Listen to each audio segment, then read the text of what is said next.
Hi, I'm Grant Nelson. This is my dog Bailey here to my left, and welcome to Mustache Off Grid.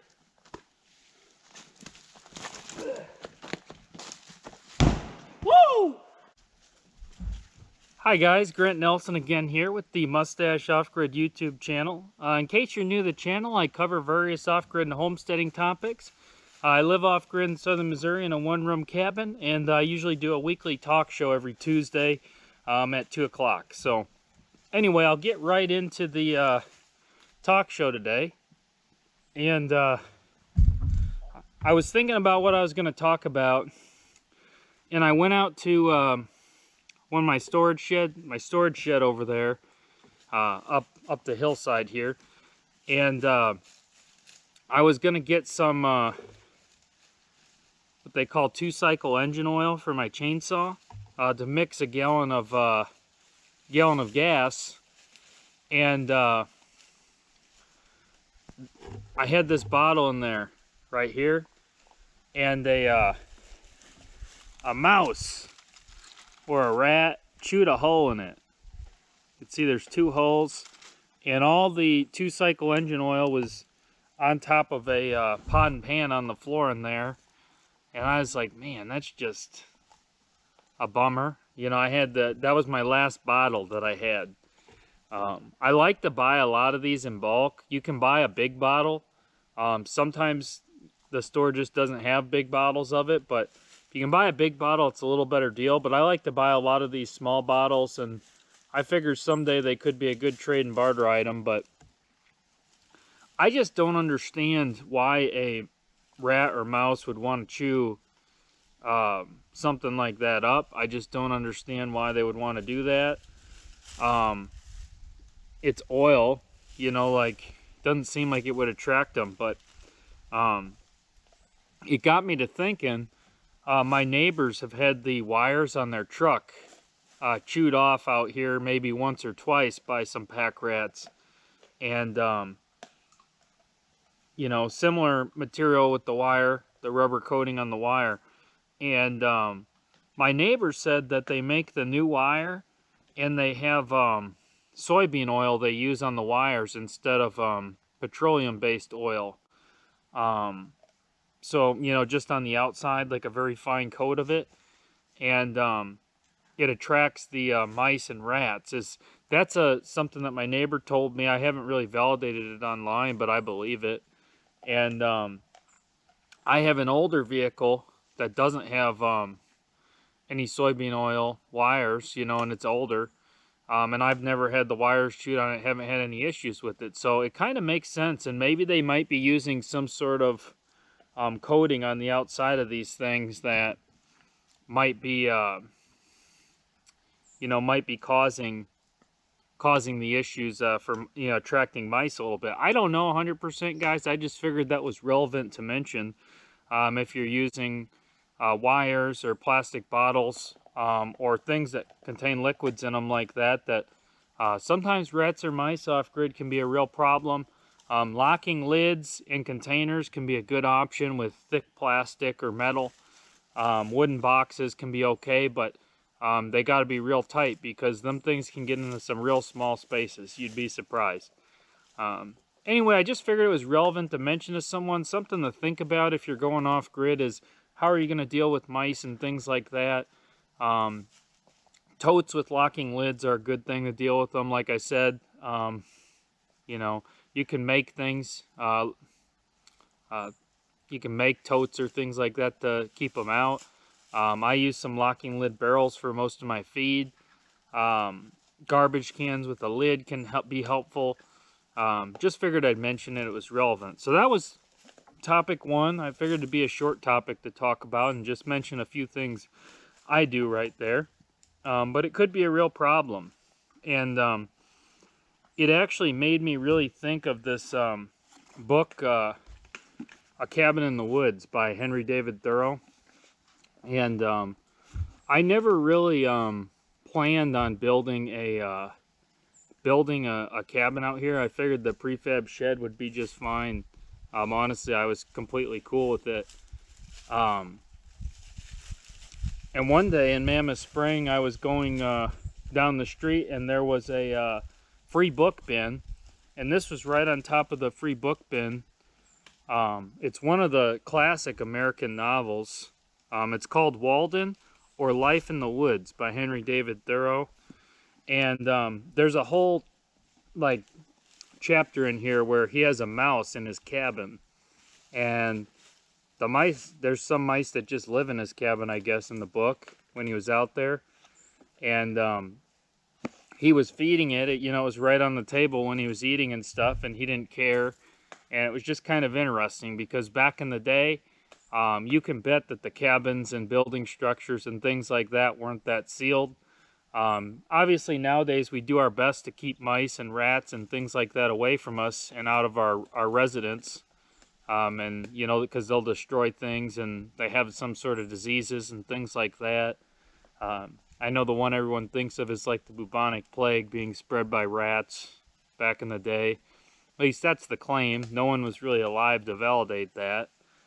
But that was just a relevant topic, and it reminded me of the book A Cabin in the Woods, Walden Pond, when he was hanging out with the mouse, and he had a lot of compassion for the mouse that I don't have. If I see a mouse, I don't mind killing a mouse. But there was an interesting, if you guys haven't read this book, it's a great book. Like I said, I got it for free, and this guy just gets off grid. He only lived out there for 2.5 years, I think, but he really gave up a more conventional and urbanized lifestyle to do it. And it was actually in, looking at the time period, he did it in 1854. So you could pretty much just go out places and get land for, nothing. He did it in Massachusetts, and I just figured I'd read you guys just a little bit of the book. It's relevant, it's called A Cabin in the Woods. That's one of the names that people call it. Walden Pond is another one, which is the pond he built the cabin on. He also has in his book a section where he lays out how much everything costed for his cabin. All the boards and everything that he bought. He didn't use logs like I'm going to use on mine, but he used milled wood, and it was cheap. I mean, it was super cheap how much it was, but just figured I'd read this here. Most of the luxuries and many of the so-called comforts of life are not only indispensable, but positive hindrances to the elevation of mankind. With respect to luxuries and comforts, the wisest have ever lived a more simple and meager life than the poor. The ancient philosophers, Chinese, Hindu, Persian, and Greek, were a class than which none has been poorer in outward riches, none so rich in inward. We know not much about them. It is remarkable that we know so much of them as we do. The same is true of the more modern reformers and benefactors of their race. None can be an impartial or wise observer of human life, but from the vantage ground of what we should call voluntary poverty. Of a life of luxury, the fruit is luxury. Whether in agriculture or commerce or literature or art, there are nowadays professors of philosophy, but not philosophers. Yet it is admirable to profess because it was once admirable to live. To be a philosopher is not merely to have subtle thoughts, nor even to found a school, but so to love wisdom as to live according to its dictates. A life of simplicity, independence, magnanimity, and trust. It is to solve some of the problems of life not only theoretically, but practically. The success of great scholars and thinkers is commonly a courtier-like success, not kingly, not manly.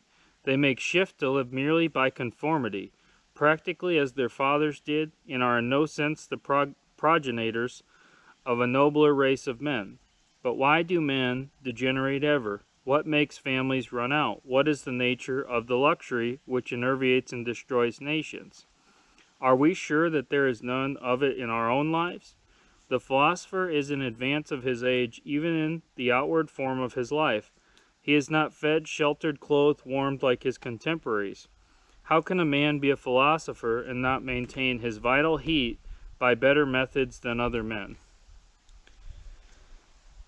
it's very interesting. He really breaks down that in this whole book, written in 1854, which is funny because it's the same grievances that he talks about in this book that people still have today, about modern society, people's rights being taken away, and the basically entrapment of money and wealth and the luxuries of modern living. And it's very interesting how he breaks it down in that book.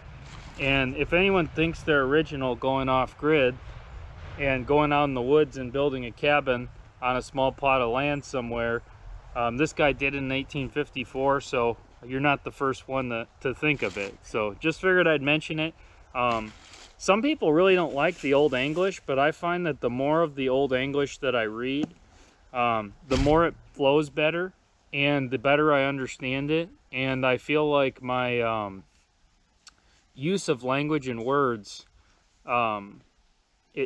it starts to change a little bit, and I just like it. I think it's a lot more clean. They don't use any words like thought or lit, or what's another one that people are thinking of right now? Thought, lit. What else we got? What other words? I don't know. There's a whole list of them, but it's just funny to think about that Old English and how beautifully written it is. And that is an American classic, by the way. So a little bit off topic, but it's on topic because he built a cabin in the woods, and that's kind of what I'm talking about today. I read that book already.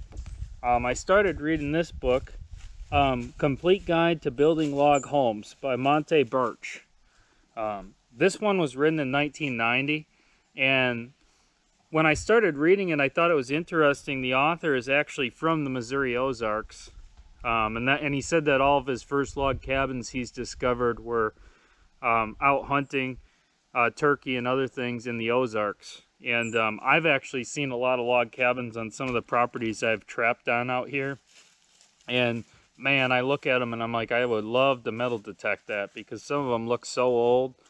And you could tell if they don't have a cement foundation, you know, generally they're a little bit older, because people didn't use cement until really the turn of the century. But it's just interesting. The author's from the Missouri Ozarks, and he's an expert on log cabins, and he is an expert. This book right here, I'm on like page 120 or actually I think I'm all the way up to 200, and there's some chapters I didn't read because they're about like interior design and things like that, which mine's going to be a one-room cabin, so some of it's not quite applicable to me. But I'm on page like around the 200s, and they're talking about making doors and windows. He even teaches you how to make wood shingles in here, all kinds of stuff. And I figured I'd read you on page 12, which, you know, was kind of interesting to me. Something from the book that this is from 1990, which I thought was funny because there is a great homesteading movement right now. And it was going on back then as well, and I don't think it was going on to the extent it is now back then, but I could be wrong. But he's talking about the popularity of log cabins this is on page 9, and it says, "A better life." And it says, "Increasingly, people are interested in health and natural living." Does that not sound like it's the trend right now? But he says, "Increasingly, people are interested in health and natural living. The feeling of independence that comes from building a long-lasting, durable home with your own hands is a welcome change from the wasteful throwaway mentality that seems almost mandated by an industrial society. The past decade has seen many people rush from the cities into the countryside pursuing this better life. Some of these new rural folks were quickly disillusioned because of the lack of immediate rewards. The hardships of homesteading have sent many back to urban life, though some surely returned with an enlightened sense of life's basics. Many of these new homesteaders attempted to escape the technology of cities by substituting the isolation of rural areas, and possibly many abandon their hope too quickly.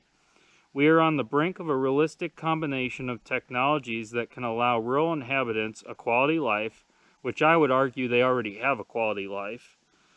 Granted, the isolation and independence of country life are important, but very few people truly want to do without indoor plumbing as they scratch sustenance from worn-out rock-strewn hills.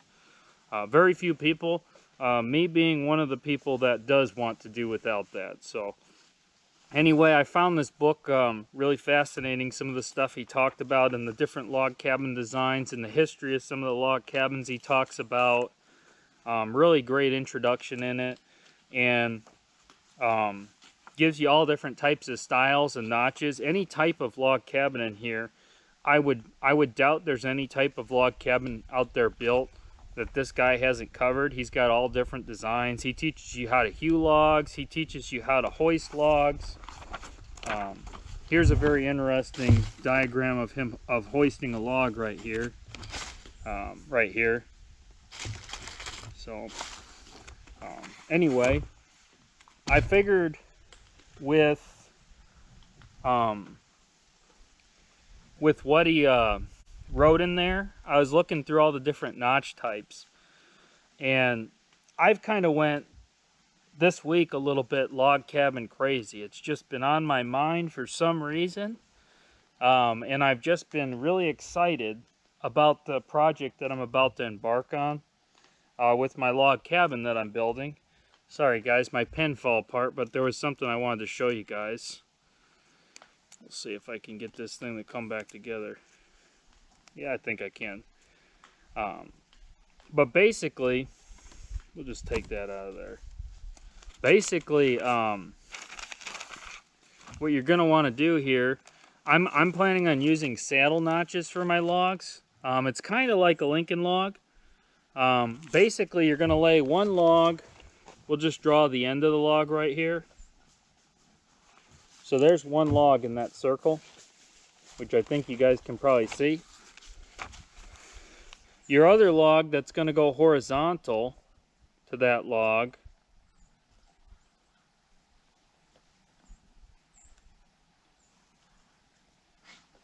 you cut a notch like that, if you see what I'm saying there. Right above it, you can kind of see the line. It's almost like how a car wheel well looks. And you just lay it on top of the other log. You make them smooth, and first you're going to want to take all the bark off the logs, things like that. But I just figured I'd show you guys. That's very simply called a saddle notch. You just stack them on top of each other like that. So it was something that I learned in that book. I mean, I already knew that was actually already my plan. And the more I read that book, the more I realized that some of the stuff is just natural thought process if you've built some things and you think about things in a logical way. One thing I've found is that when you live off grid, you start to see items like a broken pipe, or you know, a 5-gallon bucket, or a tarp, or things like that, and you start to see them as a building supply instead of just like a trash item or something you're going to throw out, or a pop bottle. You might see that and you might think of something you can use it for, a funnel or something like that, instead of just thinking of it as trash. You start to kind of innovate with the things you have around that are manufactured or machined like that. Your mind just naturally starts to think that way. And one thing I've noticed is the Amish, some of the innovation that they have with building things and putting things together out of metal, wood, whatever it is very interesting to see. And I'm planning on building a log cabin out here. I think I'm going to make it about 15 foot 5 inches to 16 foot. It depends on how the logs pan out. I think I'm probably going to do about 15.5.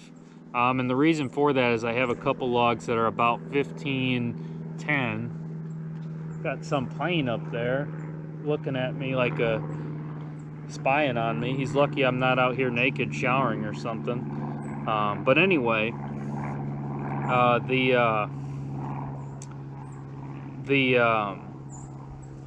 was I, guys? This plane really threw me off there. He's low flying too. Come on, man. But anyway, I'm going to make it about 15 foot 5 inches to 16 foot. I have a couple logs that are just an inch or two shorter than 16 foot, and I'm going to have to square off the ends of the logs. A couple nice logs that are just a little too short, so that's why I'm doing 15.5. I like that it's a custom build and it's a custom length like that, because if anyone ever asks how long it is, I'll say 15 foot 5 inches. You know, I think that that's just funny, because you never see anything built. It's all even numbers. And just because it's a custom build, I'm building it probably about 15 foot 5 inches, maybe 15 foot 7 inches. Definitely not building it an even number, just because I think it's funny not to. But anyway, building a log cabin and this kind of thought of building a cabin in the woods. David Thoreau had it. The author of this book had it. I had it. It's just kind of a natural sensation, I feel like. And I've kind of got like what I would call log cabin fever, where I'm excited to start on building it. And I had this thought earlier, and some of you watching, maybe you haven't heard of it, maybe you have, but there's this great online debate where women will ask men how many times they think about the Roman Empire. Has anyone heard that debate? If you have, you know, drop a comment below. How many women will ask men how many times they think about the Roman Empire, and some men will say once a month, once a week, once a day, once a year. And women are like, I've never thought of the Roman Empire. Like, they never could even think about it. And I wonder, I had this thought in my mind, because it seems to me like there's a great desire and thought by men, many men, not all men, but many men, where you just want to go out in the woods and build a log cabin at some point, whether it's from Huckleberry Finn, Tom Sawyer, reading the books, the Revolutionary War, you know, old trapping cabins, hunting cabins. Maybe you read about Abe Lincoln and his log cabin, and at some point you visualized a log cabin in your mind, what it looks like, thought about it. And I was wondering if women have the same thought. I was wondering if it was similar to something like the Roman Empire, or if men are the only people that imagine going out in the woods and building a log cabin. Drop a comment below if you know. I know I've got some women viewers and some male viewers, and it doesn't really matter what you are. I just was curious, because I know that as a man, I've always just had this innate desire to go out in the woods and build a cabin in the middle of nowhere. And I just wonder if women have the same thought on that. Just kind of an interesting thought, guys. But anyway, the building a log cabin in the woods, it just feels like a natural instinct. And the more you see pictures of the old log cabins and the founders and the old ones you see across the landscape, the more you think, man, it would be cool to live back in the 1800s and do that, or whatnot. And as far as it goes, it just feels natural. It feels right. And I think it is natural and right. And I think that man has a desire for food, water, shelter, and naturally to provide those things and go out and get them. And when you're in a natural environment, I think your brain kind of tends to think that way. You also kind of think of the freedom that those people had. It was a harsh life, you know, hard winters, hard getting your food on the frontier and things like that. But you imagine it was a hard life physically, and it was a hard existence sometimes. But I was thinking about this the other day. First off, you don't got to worry about your car breaking down. You don't got to worry about all the broken stuff we have now, like washing machines and microwaves and things like that. No electricity bill, no water bill. You don't got to worry about going to the store and getting anything, because you ain't doing that if you're 100 or 200 miles from civilization. I mean, you're going to have projects to work on, but there's no bills, no taxes. They ain't going to tax you out in the Rocky Mountains, you know, on land that's basically unclaimed. There's no way they can go out there and even get it in your lifetime. So no taxes. no bills, no electricity bill, no water bill, no food bill, because you ain't going to the grocery store out there. I mean, the stuff that you're going to be eating isn't going to be as good, but you're already out there, so what really choice do you have? No insurance, no, all these different paperwork things that we do and pay for, no subscriptions, no cell phone bill, no internet bill, no Wi-Fi, all these different subscription-based inanimate objects that aren't even real that we pay for, and we pay for these things that basically don't even exist. Some of them provide a service, and you wonder if you could go out somewhere on the land and you didn't have all those things, mentally where you'd be at. And now it'd be weird. Back then, they didn't even know. You know, they didn't know. They were probably complaining just like we do right now about all those things. And it's just kind of interesting to think that they were so free mentally and they didn't even know it. And slowly over the years, for ease and comfort, those things have kind of been sold off. You know, just interesting to think about. It all used to come from the land and the wilderness and everything like that, and very little came from town. I mean, I'm not saying they didn't make a trip maybe once every 6 months or 12 months to town and sell their furs that they trapped, and that was what they did every day. They went out and they checked their trap line, and they, when they were low on meat, they'd go hunt a deer or a moose or an elk or whatever they had to get, and they'd bring their furs to town, you know, once every 6 months, get their supplies and come back. And that was the life. You know, just kind of interesting, that kind of a thought. I don't know. Just something that crossed my mind the other day is all the different things that we pay for today, services provided, etc., that we don't have, that back then they didn't have it, and they didn't even know where they were at the time. I mean, physically it was a hard life, but mentally, I don't think they had to think about things quite as hard. Everything was just black and white, and money was scarce in some places. So anyway, just a thought, guys. And you know, log cabins, as far as it goes, just a great part of American history. You know, I see the ones that I find out here in the wilderness on different cattle properties when I was out trapping and stuff, and you just wonder, you know, who lived there. It makes you think of Abe Lincoln, makes you think of George Washington, Thomas Jefferson, you know, all them old founding fathers. I'm sure not all of them lived in log cabins, but a lot of them did. There's a great channel called Townsend's YouTube channel. Some of you guys might have watched it, and he builds a log cabin by hand in that. The one I'm going to build is going to be a lot more primitive, and I'm hoping to put videos out weekly on the progress that I made in it. And I haven't done much this week. I just started kind of clearing some small trees and raking up the leaves and things like that back there where I'm going to build it.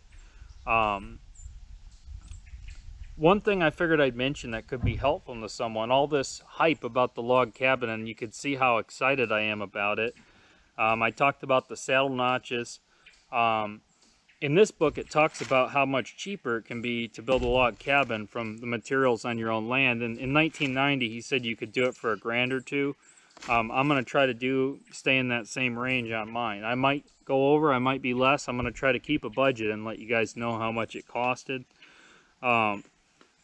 First steps that I'm going to doing are the boring steps, because you're not stacking the logs and building them like blocks, which for some reason sounds funner to me than the first step. And I'm going to make foundation walls to stack the logs on. You want them off the ground so they won't rot as quickly. The foundation walls are going to be about 12 inches of cement and rock. And what I'm going to use is what they call slip forming. I was planning on doing slip forming all together anyway, but it actually talked about it in this book as well, in some of the older style cabins. And basically, you're going to want to take boards like this, longwise along the ground, level the ground, stack rocks up in them as much as you can, and then you pour the cement over it, and then you let it cure for maybe 4 or 5 days or a week. take the wood off the sides, and you've got a wall, and you can do it a section at a time when you do that. So that's what I'm planning on using for the walls on it. That's going to be the first step of it. I think I'm going to leave a dirt floor. Eventually I might put in some rock or blocks or limestone or something like that. We'll see. But to start off, I'm going to use a dirt floor, and eventually I can change that if I want. But the walls are going to be about maybe 2 feet high. I'm planning on using cattle panels for the rebar inside the walls. Whether I'd have to use rebar in this or not, I don't know, but I know that the logs are heavy, and I want this thing to be as strong as possible, because I would say per log they're at least 400 pounds for the lightest ones, and probably 700 to 1,500 pounds for the heaviest ones. I haven't weighed them, but that's my guess. And when I stack 7 or 8 logs high on that cement, it's going to weigh more than a car or two. So I really want it to be strong so that the cement doesn't crack. I've never built a log cabin, and one thing, when I was reading about some of the homesteading people back in these in this book here, The Complete Guide to Building Log Homes, I was reading about some of the homesteading people in there that kind of gave up and kind of failed homesteading. They might have learned some lessons, but they failed. And sometimes working on projects out here, things don't go my way, and I have to improvise on them. Some of you guys might have seen the corner post on my pasture that I was building. But I realized in my mind that there is a very real possibility building this log cabin that I'm going to build, that I'm excited about, that I might fail. I've never built a log cabin before. I'm doing it all by hand. I am going to use a chainsaw. That's about my only cheat code I'm going to use. But I am doing it all by hand, and I realize, though, that there's a very real possibility that I might fail. That's crossed my mind.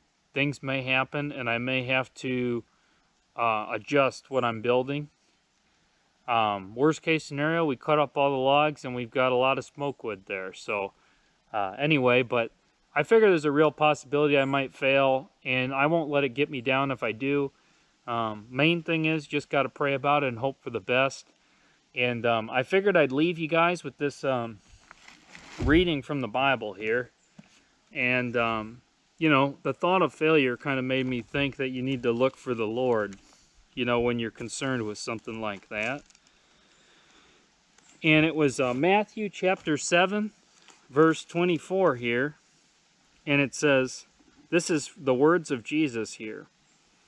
It says, "Therefore, whosoever heareth these sayings of mine, and doeth them, I will liken him unto a wise man, which built his house upon a rock. And the rain descended, and the floods came, and the winds blew, and beat upon that house, and it fell not, for it was founded upon a rock. And every one that heareth these sayings of mine, and doeth them not, shall be likened unto a foolish man, which built his house upon the sand. And the rain descended, and the floods came, and the winds blew, and beat upon that house, and it fell, and great was the fall of it." So anyway, make sure you build your cabin, your house, on a foundation of rock, and a foundation of Jesus Christ. So anyway, that's all I got for today, guys. I hope you guys have a great rest of your day. Thank you for watching, and God bless. Come on, Bailey. What's up, buddy? Sit, sit, sit, sit, sit, sit. Nice catch, nice catch. Sit. Well, we'll let you chew that up first. Sit, sit.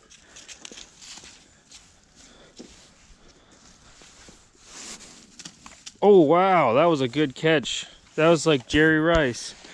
Good catch, boy, good catch. All right, guys, if you enjoy the channel, don't forget to like and subscribe. Thank you for watching, and see you next week.